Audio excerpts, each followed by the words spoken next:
Au sommaire du Before Foot cette semaine, une large page consacrée à l'équipe de France qui affronte la Suède vendredi prochain. Alors quels sont les 23 joueurs sélectionnés par Didier Deschamps? On regarde ça tout de suite en plateau. On ira également en Angleterre où ce week-end se dispute le derby de Londres entre Arsenal et Tottenham. Quels sont les enseignements à en tirer? On en parle tout de suite avec toute la Dream Team. On ira également en Espagne avec Michael Barlerin où Séville reçoit le Barça, le défi, le quiz et plein d'autres choses encore. C'est tout de suite, c'est dans le Before Foot.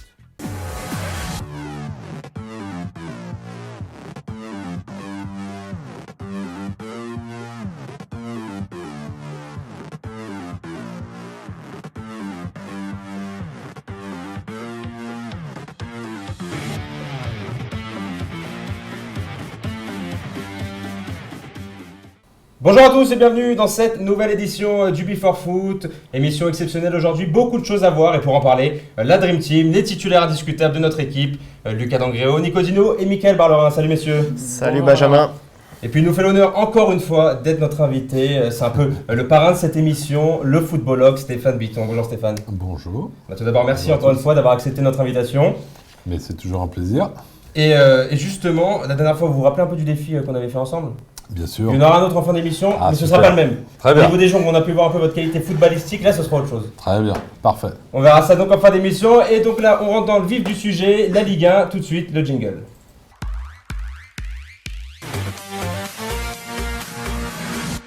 La Ligue 1, et on va parler de l'OGC Nice. Les Aiglons se déplacent à Caen ce week-end. Si vous avez suivi le match, messieurs, hier, ils ont perdu en Ligue Europa face à Salzbourg. Mais ça n'efface en rien leur début de saison. Alors, messieurs, la question que je vous pose, Nice réalise un début de saison canon. Ils ont 6 points d'avance sur leur dauphin. Peuvent-ils tout simplement créer une surprise comme Montpellier a pu le faire ou comme Leicester a pu le faire, Stéphane Bitton en Angleterre l'an passé? Oui, effectivement, c'est presque maintenant quelque chose de tout à fait faisable. On a déjà dépassé, on est au tiers du championnat. Ou en tous les cas on n'est plus très loin, et donc Nice marche bien, Nice est invaincu, Nice joue bien, Nice a des bons joueurs, des très bons joueurs, donc oui, Nice peut être un prétendant au titre, évidemment. Tu disais une Montpellier, Nice peut le faire, mais ça ne sera pas comme Montpellier, parce que Montpellier, quand il a été champion de France, on découvrait cette génération, on découvrait les Belanda, on découvrait Giroud, on découvrait encore Young Gambiwa par exemple. Là, Belanda, forcément, on le connaît. Balotelli, c'est un joueur de classe mondiale quand il est à son meilleur niveau. Dante, c'est l'expérience. Il était quand même de la demi-finale de Coupe du Monde perdue par le Brésil. La seule révélation, ça pourrait être Cyprien. Et Cyprien, pour le connaître assez bien, en tout cas de son parcours professionnel, pour son parcours professionnel, c'est un joueur qui fait que confirmer. C'est un joueur intelligent qui prend le temps de franchir les étapes. Et cette étape niçoise, elle est juste. Pas tout à fait d'accord, parce que je pense qu'il y a quand même pas mal de gens qui ne connaissaient pas en début de saison, certes Cyprien, mais qui ne connaissaient pas très bien non plus Pléa et qui ne connaissaient pas non plus quelques-uns. Le défenseur qui s'appelle, qui a un nom classique, là, le petit jeune. Sarr.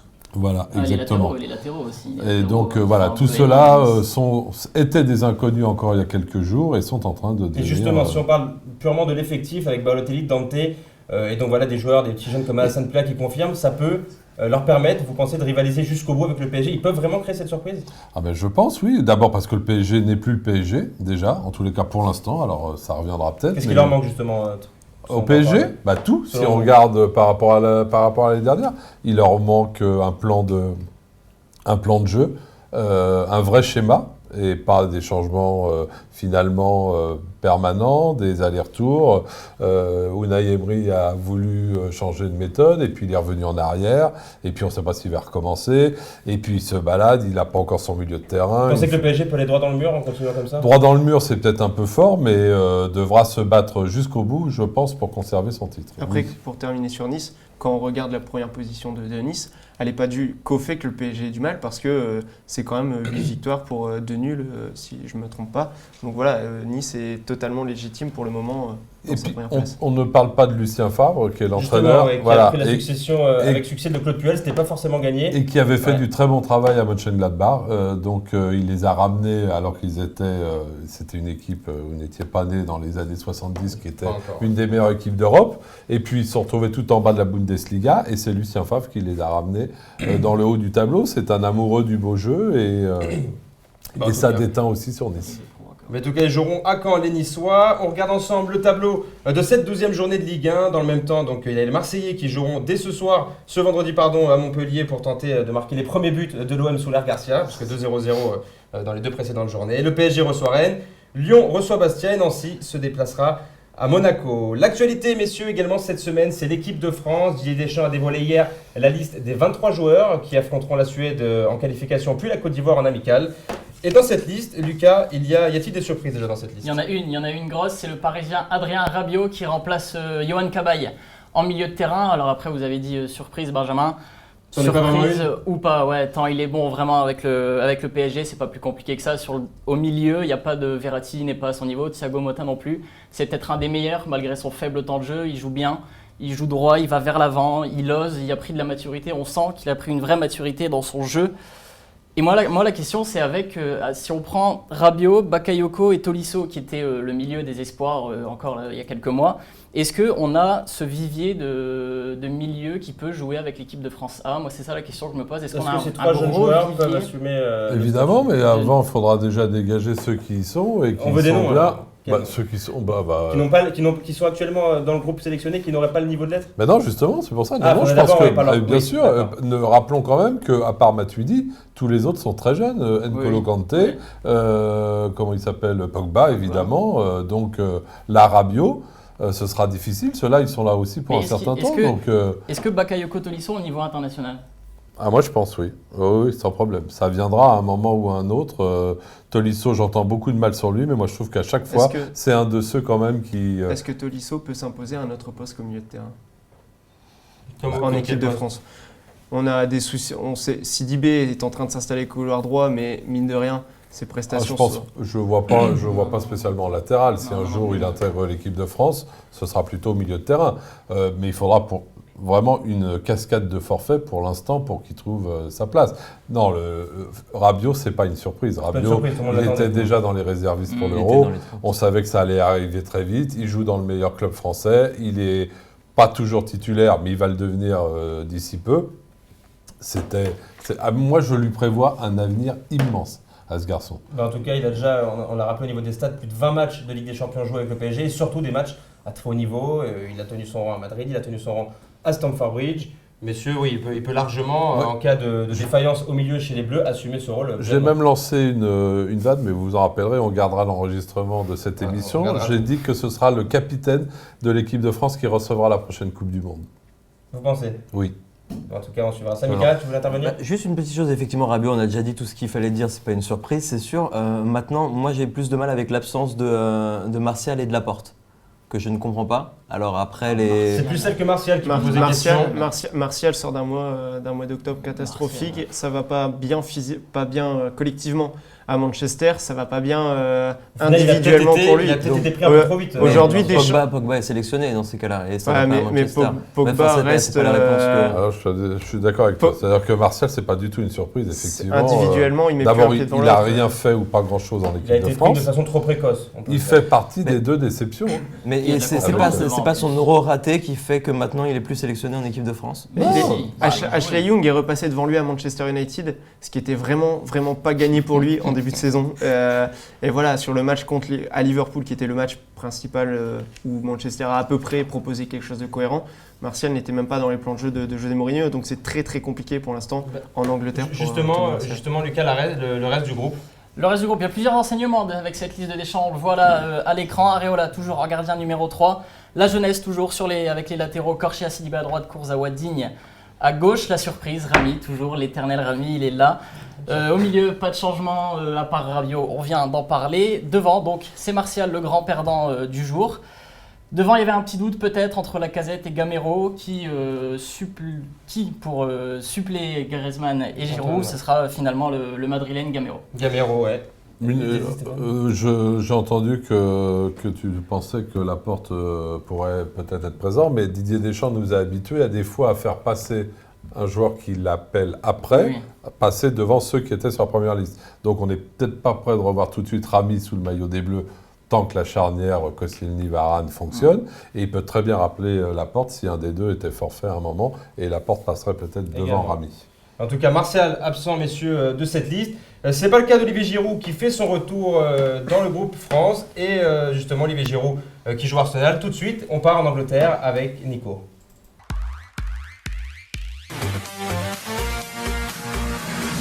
Et donc on part en Première Ligue et plus précisément avec Arsenal qui reçoit Tottenham ce week-end. Les Gunners qui sont co-leaders avec Manchester City et qui marchent plutôt bien à l'image de leur attaquant français qui retrouve des couleurs, Nico. Ouais, comme toujours, Olivier Giroud est critiqué, même plus rapidement que les saisons précédentes pour Olivier Giroud. La faute à un retour tardif après cet Euro 2016, une expulsion stupide contre Paris, vous vous en souvenez, en Ligue des Champions, et puis une blessure à l'orteil qui l'a privé des terrains pendant 5 semaines.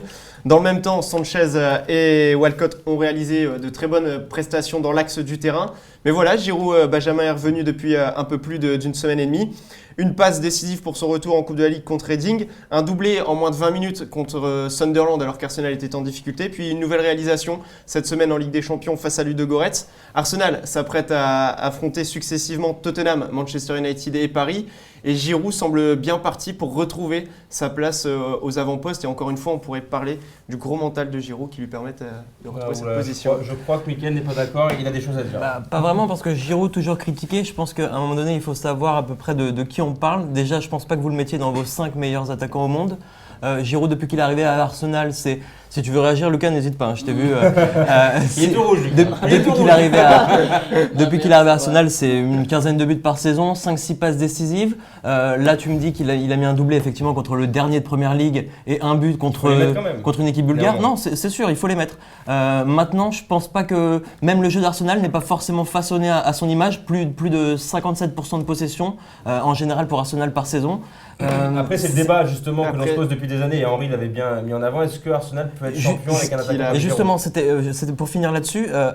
Thierry Henry a dit texto Arsenal ne pourra pas gagner le championnat avec Giroud. Moi, je pense que Arsenal ne peut pas gagner le championnat qu'avec Giroud.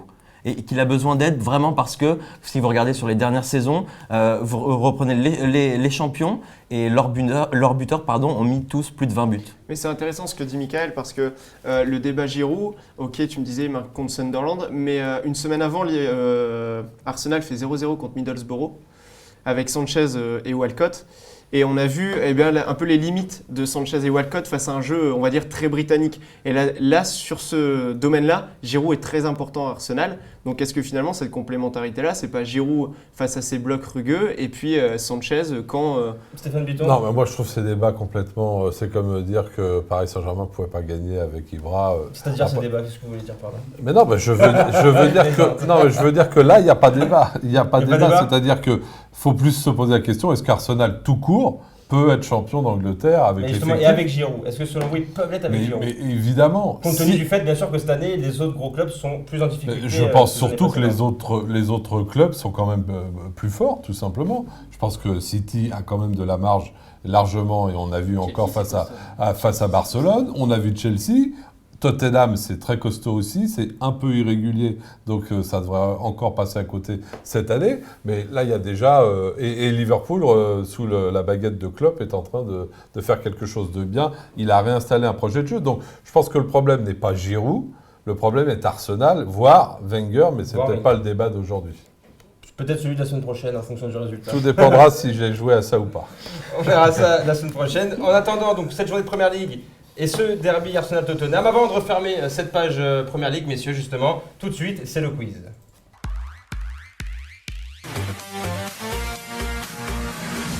Alors, beaucoup de joueurs, historiquement, ont porté des couleurs des clubs d'Arsenal et de Tottenham, messieurs. On va donc devoir aujourd'hui trouver, tu le savais peut-être, trouver des joueurs qui sont passés soit par Arsenal, soit par Tottenham, des joueurs français bien évidemment. Les équipes formées à ma droite, Mickaël Barlerin, champion en titre avec 2 victoires, et Stéphane Bitton, le footballogue, donc encore un statut à tenir. À ma gauche, Lucas Andréo, Lucky Loser avec Nico Gino, peut-être pour son anniversaire qui va enfin décrocher une première victoire. Bon anniversaire, Si c'est ton anniversaire, bon anniversaire. Merci bien. S'ils sont Vous êtes fair prêts, play de messieurs? l'autre côté de la table. 3, 2, 1, c'est parti. Je suis un défenseur français de 31 ans formé au LOSC, club dans lequel je vais ensuite évoluer 10 saisons. Avec les Dogs, je remporte notamment le championnat et la Coupe de France en 2011. Je rejoins ensuite l'Angleterre et Newcastle. Debuchy 1-0. Mickaël. Debuchy a joué à Tottenham? J'ai pas parlé de Tottenham. Ah d'accord. Il a joué à Arsenal. Ah d'accord. Faut écouter les règles avant de d'accord. vouloir Ok. montrer. On cherche. Ils ont joué C'est soit quoi les règles? Arsenal, soit Tottenham. Ok, d'accord, très bien. 1-0 pour l'équipe de droite. Non, mais là, non. Bon, vas-y. S'il vous plaît. Vas-y. Je suis un milieu de terrain français né à Dakar en 1967. Vieira, 2-0. Attends, Non, on y est, on arrive. les jetés sont restés dans le nord. On Bon. arrive. 2-0. Comme Patrick Vieira, je suis également un joueur formé à la Cannes. Je suis très vite recruté Zidane. par Arsenal et Arsène Wenger à l'âge de 18 ans. Après avoir Flamini. patienté dans l'ombre de l'international anglais Ashley Cole, j'explose au grand jour en 2005. Ashley J'évolue Cole. aujourd'hui à Manchester City. Clichy. Gaël Clichy 2-1. C'est nous, Deux. c'est moi. Attention, quatrième joueur. Milieu de terrain international français. J'ai aujourd'hui 27 ans. À Flamini. l'âge de 17 ans, je rejoins l'équipe professionnelle de Toulouse après 6 saisons sur les Sissoko. bords de la Sissoko 2-2. Ouais. Première réponse. Sissoko 2-2. Comme il y a du niveau, Première réponse. comme il y a du En niveau, 3 semaines. on va En rajouter trois un peu de semaines. questions. 2-2. C'est bon. Je suis un défenseur international depuis 2007 avec les Bleus. Je compte pas moins de 67 sélections. J'ai notamment été titulaire lors de la finale de l'équipe de France face au Gallas. Portugal en juillet dernier. Formé à la Géocère, je rejoins Koscielny. Arsenal en 2007. Bah, J'évolue l'autre, depuis 3 ans à Manchester City. Ma femme s'appelle Ludivine. Sagna. Sagna, on l'a dit Sagna. avant. On l'a dit avant. 3-2. On l'a dit avant. Première balle de match pour l'équipe des Ch'tis. Attention, vous avez jamais été aussi loin, aussi près de la victoire. Si. Je démarre ma formation au stade de Reims, puis je rejoins le FC Metz en 1992. Signorino. Pires. Robert Pires. Robert Pires, attention messieurs, Ah bon. encore une fois on dirait que c'est un fait exprès, mais il va y avoir la question décisive. Faut pas que vous perdiez 3 fois de suite, hein, sinon on va changer d'équipe. Hein. On peut plus. Attention, celui-là il est plus dur. Je suis un défenseur formé à la GIA. Je passe l'essentiel de ma carrière en Angleterre, en passant notamment par Portsmouth, Sunderland ou encore Tottenham. Distinct. À aujourd'hui 30 ans, j'ai voulu à Watford. Je n'ai jamais été international Capoue. français. Kaboul. Pas Capoue. Kaboul. Bien joué. Younes Kaboul. Younes 4-3. Kaboul. C'est la première victoire des Ch'tis, on peut les applaudir. Bravo. Première victoire des Ch'tis. Bravo messieurs Younes Kaboul. Dommage. Oublié, oui, peut-être. Plat du pied. On l'a pas En oublié. tout cas, bravo. Première victoire pour vous. J'en suis. Mika. Alors, voilà, semaine pour prochaine, l'anniversaire, vous aurez c'est pas- mais parfait. Pour l'anniversaire, on dirait que c'est fait exprès. Mais voilà, bravo messieurs. On ne sait pas quoi dire. Merci bien. On va aller dans un instant en Espagne avec Mickaël Ballerin, mais juste avant, on accueille Steven Boulet pour la rubrique décalée.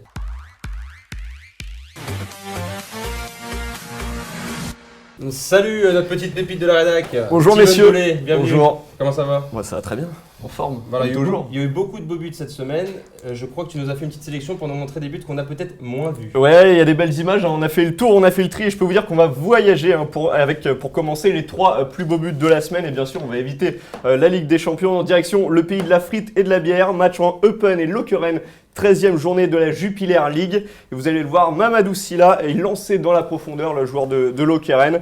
Derrière ses crochets, frappe enroulé, poteau rentrant, imparable. C'est son 4e but de la saison. On change de continent et on atterrit au Mexique, match entre Cruz Azul et Chivas. Et le Paraguayen Jorge Benitez vous offre le café crème ou le tequila paf, hein, comme vous voulez, avec Tequila cet paf. enchaînement de grande classe. Il n'empêchera pas son équipe de perdre 3-2. Et on termine en Inde avec ce missile des 30 mètres de Leo Costa. Le joueur de Mumbai, c'est son premier but hein, en Indian Super League. Et quel but pour commencer? C'est lequel votre préféré, Stéphane? Le premier. Le premier, Il est petit enroulé, magnifique, lucarne. ouais, bien sûr. Ouais, très C'était bien. le style de but que vous mettiez. Exactement. Ouais. Ben oui, En eh ben France. oui, qu'est-ce que vous En croyez? France, ouais. Évidemment, Bien sûr. évidemment. Ah bah On attendez, vous croit, sur mais il parole. ne faut pas seulement vous baser à quelques jongles, parce que si Ah non, si vous je voulez, peux on vous donner une liste organisera un de réel joueurs match. qui n'étaient pas capables de faire des jongles et qui ont fait une carrière magnifique. C'est Ouais. très réducteur. C'est vrai, on vrai. fera un Et match J'ai pour entendu mettre des les grands candidats à l'heure. entraîneurs. Enfin, Voilà, bientôt ensemble. on sortira les images. Je les aime. On Il n'y a continue, pas de problème. Steven. En tout cas, on sort du terrain pour des images un peu plus légères. Et oui, cette semaine, c'était Halloween, bien sûr. Et les footballeurs nous ont régalé. Alors, les 2 premiers joueurs que vous allez voir, ils sont masqués, mais ils sont français. Vous allez essayer de découvrir qui ils sont avec leur pas de danse. Le premier, c'est Killer Rabbit. Il joue en Angleterre. Est-ce que vous avez une petite idée, messieurs? Pogba? Ouais, ouais, c'est bravo. ça, c'est ça. Et ensuite, vous allez le voir, regardez, là on le voit pas très bien. Le deuxième, c'est Chucky, hein, vous savez, cette poupée possédée par l'esprit d'un tueur qui porte le nom justement d'un film. Et là, c'est un ancien, ouais, si on veut dire un ancien international français. Ah, il est pas encore. Patrice il est pas Evra. encore- Ah, Patrice ouais, Evra, Patrice Evra. voilà. Quel déhanché? Quel déhanché? Vous avez vu ça? Il n'est pas encore à la retraite, hein, Ouais, non, officiellement. pas officiellement, ouais. Et puis, vous allez voir, on finit voilà, avec cette photo de Lionel Messi et de Luis Suarez, les 2 hommes qui ont joué le jeu avec les fameuses morsures de Luis Suarez. Mais d'après nos informations, c'était une vraie morsure, hein, messieurs.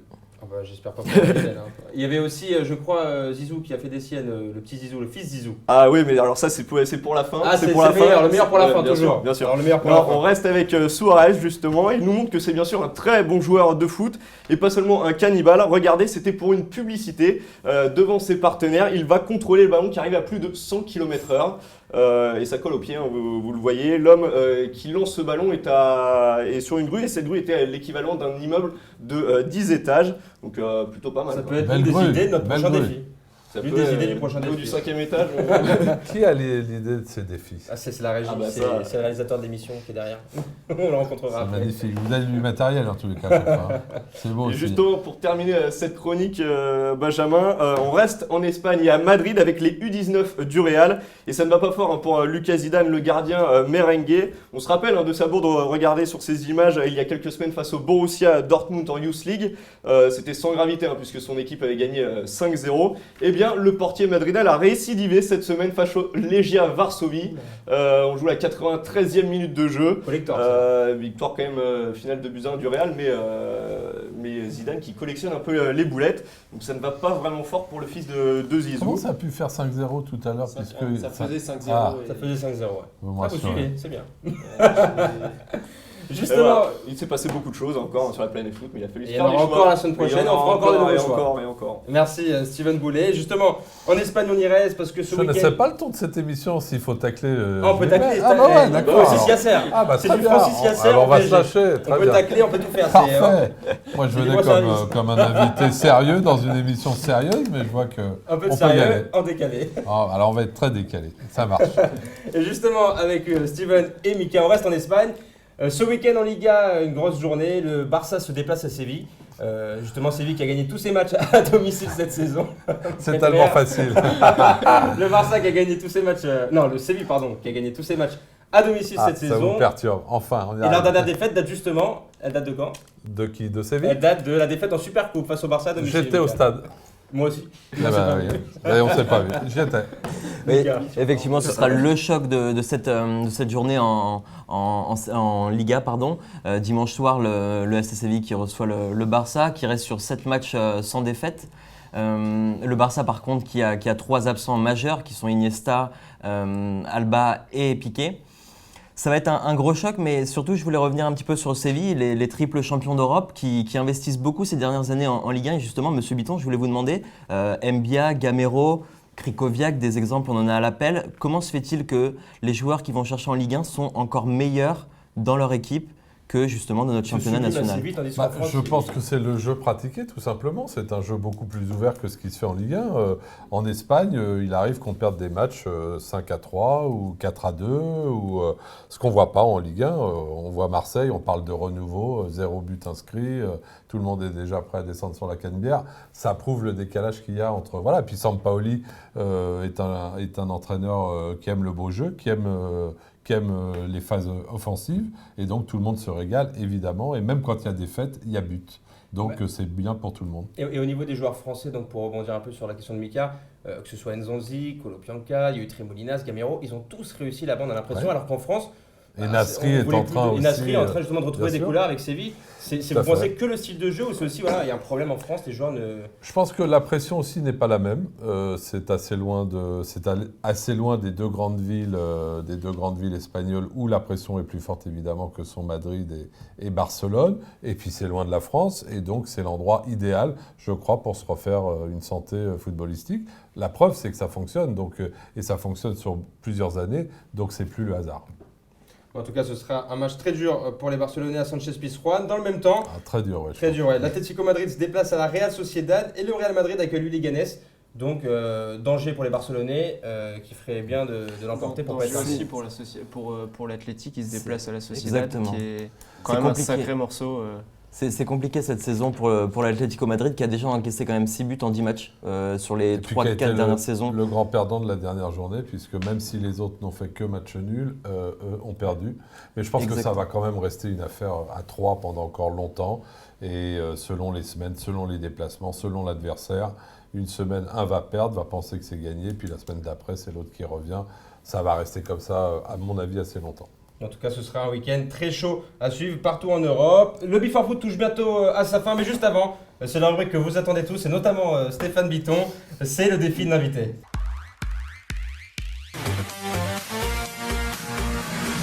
Vous la connaissez, vous l'avez rencontrée la semaine passée, elle refait son Je crois qu'elle apparition a même aujourd'hui. traîné dans mon bureau Elle a même un traîné certain dans temps. votre bureau un certain temps. Alors vous connaissez les règles, monsieur Biton, vous allez tourner la roue et en fonction de la couleur, on va demander à Evan en régie qui va nous dire à quel défi ça correspond. Allez, c'est parti. Non, on peut la tourner fort, faut la allez-y, trouver, faut jouer le jeu. C'est vrai que vous avez eu du mal à la mettre en place. C'est C'est vert, alors c'est vert en régie. Alors ce sera pas du foot. Ça va être un tournoi de ping-pong avec l'un de nos chroniqueurs. Et pour cela, pour les départager, on a fait un petit tournoi entre eux hier pour tout vous dire. Et c'est Mika qui l'a emporté. Le temps de tout mettre en place, on se retrouve tout de suite juste après le jingle.